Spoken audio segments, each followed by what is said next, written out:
मेर ननद की गरीब भाभी। रीना एक मध्यम परिवार की लड़की थी, लेकिन उसकी भाभी शिवानी एक बड़े घर की बेटी। शिवानी की शादी अभिषेक से लव मैरिज थी। अरे भाभी, ये कितना अच्छा सूट पहना है आपने। काश ऐसा मैं भी पहन पाती। अरे क्यों नहीं रीना, वैसे भी तुम्हारा और मेरा नाम तो एक ही है, जब मन करे पहन लेना। भाभी, आपको आपके पापा ने कितने अच्छे कपड़े गहने दिए हैं। मैं उनकी इकलौती बेटी जो हूँ। बेटी तो मैं भी इकलौती हूँ, लेकिन क्या करे, पापा है नहीं, पता नहीं कैसे होगी मेरी शादी। तभी वहाँ शिवानी की सास आ जाती है। अरे क्यों नहीं करेगा भाई तेरी शादी धूमधाम से, आखिर जिम्मेदारी है तो उसकी। और वो दिन भी आ जाता है जब रीना की शादी तय हो जाती है। अभिषेक, क्या हुआ? आप इतने परेशान तो कभी नहीं दिखे, कोई बात है तो बताइए मुझे। अरे शिवानी, वैसे तो शादी का सारा इंतजाम हो गया है, लेकिन गहनों का रेट तो आसमान छू रहा है। कैसे क्या करूं, कुछ समझ में ही नहीं आ रहा। थोड़ी देर में शिवानी अपने पूरे गहने अभिषेक के सामने रख देती है। ये लीजिए, गहनों का इंतजाम भी हो गया। अरे नहीं नहीं शिवानी, मैं ये गहने किसी हालत में भी नहीं ले सकता। ये तुम्हारे पिता ने तुम्हें दिया था, और तुम हो कि। तभी वहां सास आ जाती है। अरे तो क्या हुआ, इसकी तो हो गई ना शादी, अब किसे दिखाने हैं इसने गहने। सास गहनों का डिब्बा शिवानी के हाथ से लेकर वहां से चली जाती है। रीना की शादी धूमधाम से होती है और अब वो बड़े घर की बहू बन जाती है। वहीं रीना की शादी के बाद शिवानी और अभिषेक उसकी शादी के कर्जों से डूब जाते हैं। मैं सोच रही हूँ नौकरी करनी शुरू कर दूँ, वैसे भी पढ़ी लिखी हूँ, आपकी थोड़ी मदद भी हो जाएगी।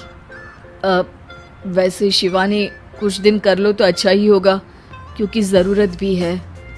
अब शिवानी भी नौकरी करने लगती है और घर खर्चे में अभिषेक का हाथ बटाती है। एक दिन शिवानी, रीना का फोन आया था, कह रही थी कि आने वाले त्योहार में उसके ससुराल जाना है। ठीक है माँ।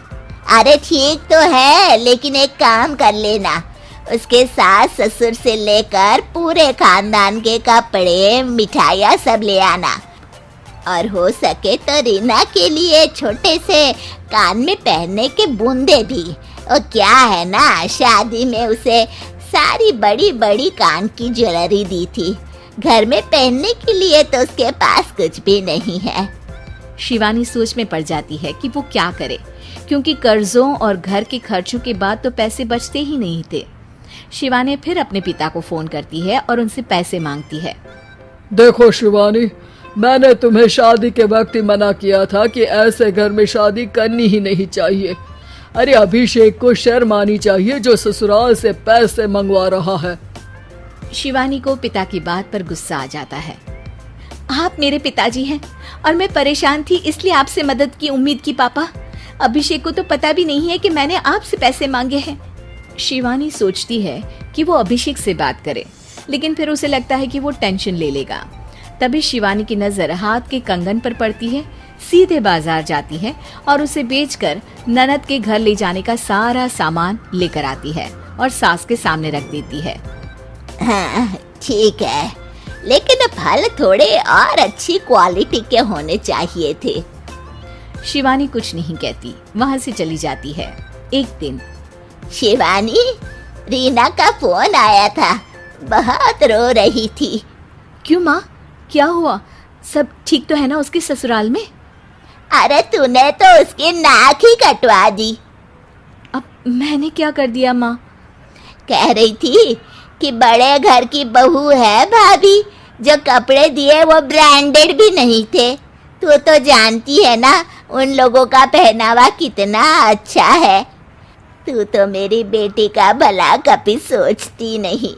हाय भगवान, अरे बड़े घर की बहू है, इसी बात की जलन है ना तुझे, लेकिन याद रख मेरी बेटी का सोचने के लिए भगवान है, तुम लोग कभी उसका बुरा नहीं कर पाओगे।